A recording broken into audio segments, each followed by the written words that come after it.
So, this is the Testament of Sherlock Holmes, and this is Gun George. So, heard a lot about this and it looks pretty good, so let's see how it goes. And the first video will be a bit longer, due to kind of like get a feel of it more, and yeah, like, subscribe, well, and favourite the first video at least. Thank you.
Yeehaw!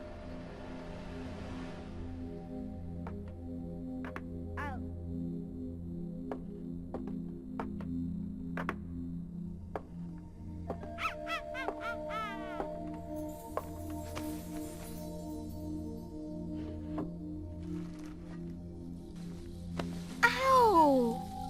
Ow! Ah! What's this? No.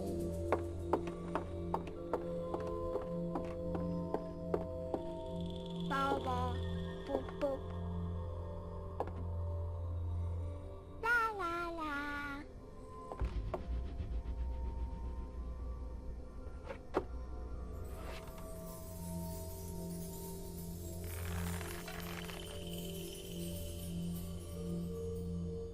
Ah.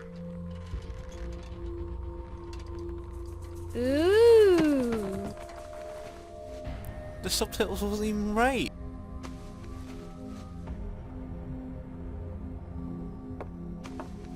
Oh, look! It's a book! Maybe it's a book about pirates with a treasure map.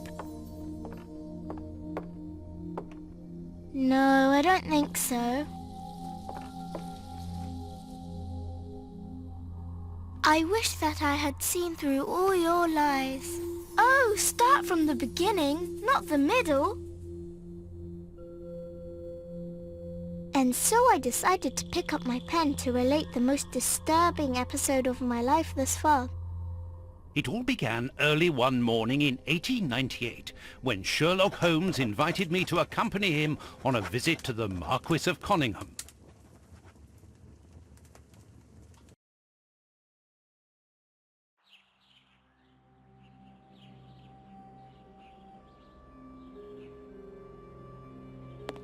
Watson, my dear fellow, we can now go and inform the Marquis that we have found the Samoan necklace, and very much faster than Inspector Baines, too, which pleases me. Have you really solved the theft, Holmes? And so quickly? I have indeed, Watson, and believe me, it was completely unnecessary to spread out all over London, as our friend Baines thought was best. He likes to boast that his methods are equal to mine, but once again the outcome has contradicted him. After all these years of accompanying you upon your investigations, I thought that by now I should be reasonably capable of following your train of thought. But in this particular case, I must admit that I don't understand anything at all. Ah, you see, but you do not observe, Watson. There lies the difference. It is a matter of course. A matter of course? In the middle of the night, when everyone is fast asleep, the service bell within that room rings out and alerts the servants. They dress quickly and come running, but the door is locked and there is a strong smell of burning from within. A few seconds later, the master of the house himself, the robbed Marchioness's husband, the Marquis of Conyngham, arrives and unlocks the door using the sole key. A fire has started inside the room, but they have managed to arrive in time to put it out. It is at that moment that the Marquis realizes that the famous Samoan necklace, which had been safe within its glass cabinet only a few hours earlier, has now disappeared. In order to explain, let us confirm my theory before the arrival of Inspector Baines.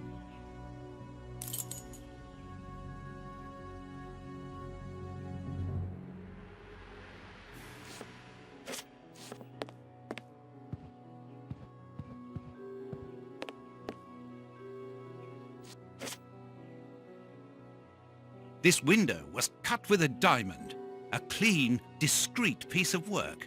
This is where the necklace was. See how tiny the hole is, and not one fingerprint upon the window. This window was cut with a... See how tiny the hole is.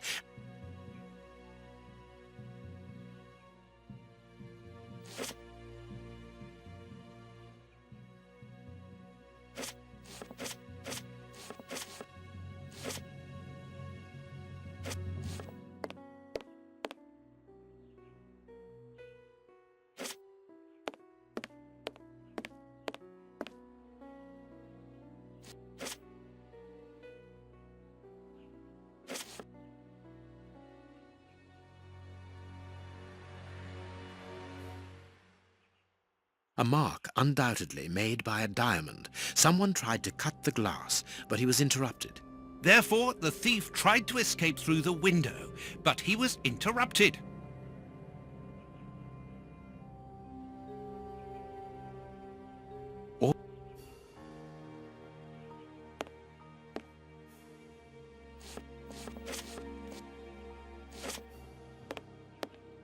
Sorry about that.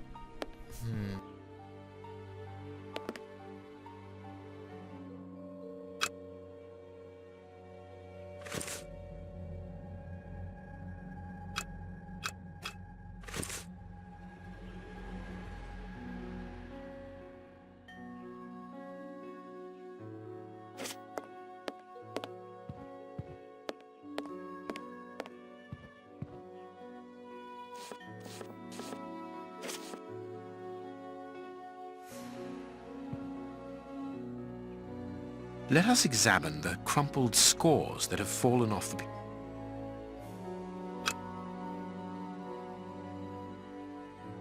These sooty prints were left by a tiny hand. I don't understand why these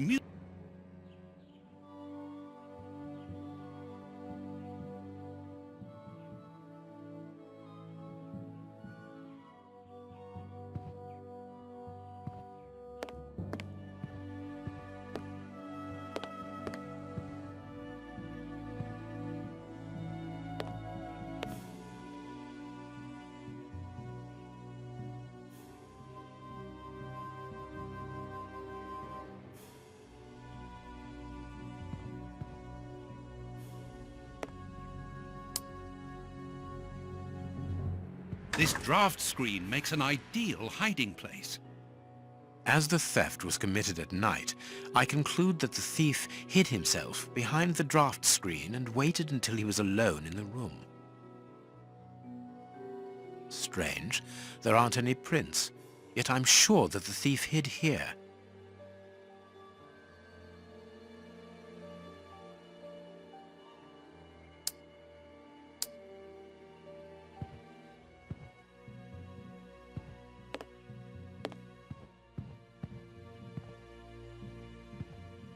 When the servants arrived at the door, having been alerted by the bell, they saw evidence of the theft and the fire, but they didn't see the thief. This door is very hard to force. The Marquis is the only person to have the key. The thief could not get out through here until eventually, when the door was opened by the servants.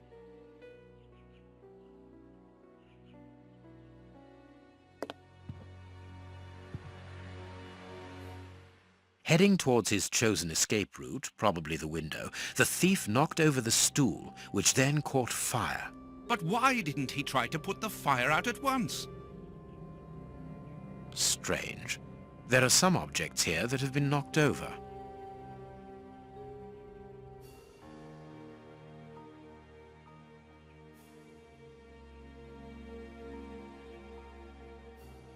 The fire started here, just beneath the bell pull. Whoever pulled the cord would have had his feet in the fire, unless it was pulled before the fire started.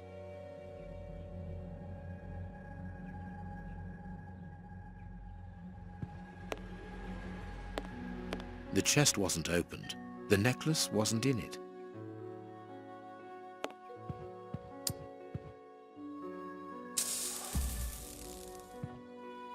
Footprints! You are not going to get on your knees to examine them? There is no need. It is soot. The servants must have trodden in it while they were putting out the fire.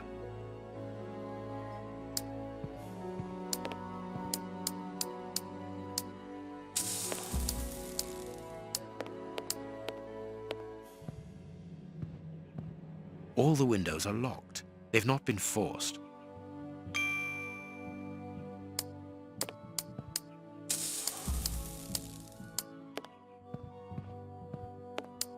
All the windows are locked. They've not been forced.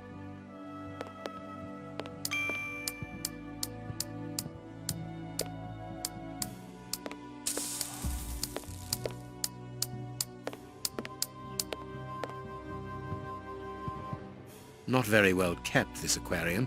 I can see a dead fish floating on the surface.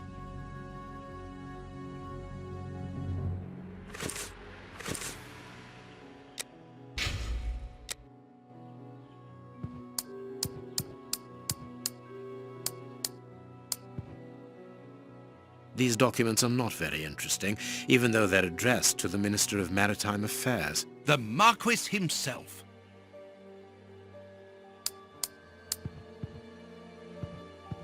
And now we talk to him, I think. What do you think, Holmes? Let us search the room before the police get here. We might throw some light onto all this.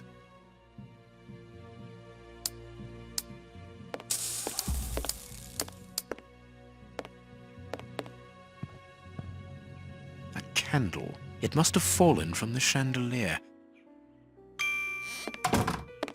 Ah, Mr. Holmes. You're already here. Good morning, Inspector. You've arrived just in time. Ha ha.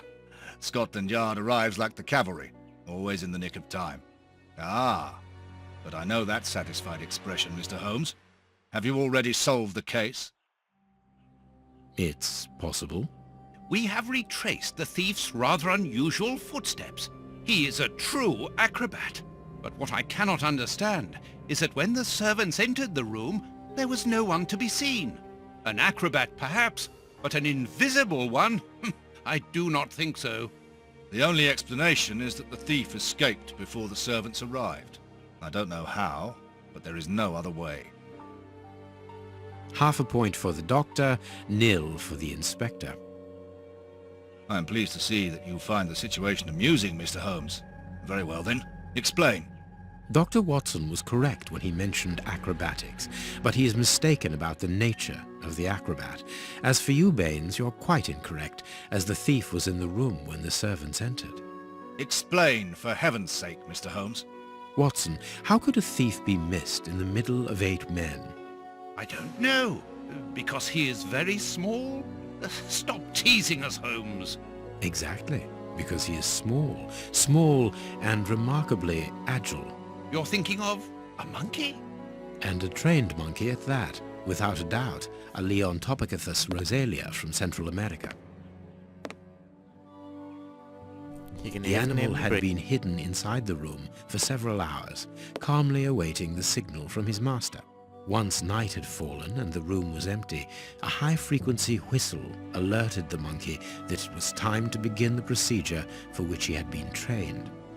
The monkey emerged from his hiding place and used the point of a diamond to open the glass cabinet and steal the necklace. He headed across to the window by the chimney, but knocked over the stool, which in turn knocked aside the fire guard and started the fire. The frightened monkey jumped from the chimney by swinging from the bell pull, thus alerting the house servants. He then went to the window and began to use his diamond to cut a hole, but was interrupted by the staff trying to gain entry via the door, and he panicked again. He ran across the piano, scattering the music scores onto the floor, before hiding inside the chandelier, knocking over a candle. Finally, the servants and the Marquis entered the room, leaving the door open while they put out the fire. It was during the confusion that our agile little thief made his escape through the doorway. As simple as that. A brilliant explanation. Bravo, Holmes. And the necklace? I can see it from here, my friends. It's right in front of us. We have searched the room from top to bottom, Holmes. How were we unable to find it? Because we paid insufficient attention to the only victim of this affair. What victim? No one is dead? Yes, Watson, a poor goldfish whose destiny was to die, crushed by one of the most precious necklaces in England. The aquarium is just beneath the chandelier. I understand. The little monkey had likely hung the necklace around its neck and lost it when he leapt from the chandelier. The jewels fell into the aquarium, where they remain now.